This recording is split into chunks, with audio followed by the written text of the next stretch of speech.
So over here on the front, we've got a trigger right here. This is a blade lock. So we're going to be pressing that in when we're loosening off the blade. There's a little screw right here.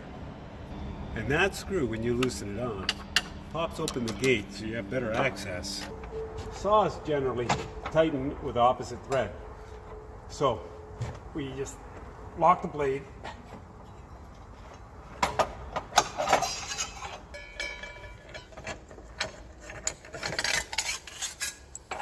So this blade, I think, has seen better days. Anytime your wood sticks to the carbide tips here, it's a pretty good sign that the blade's been exhausted.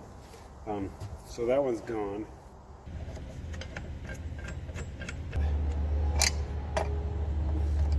Just watch your hands. If you're slip, it's gonna hurt.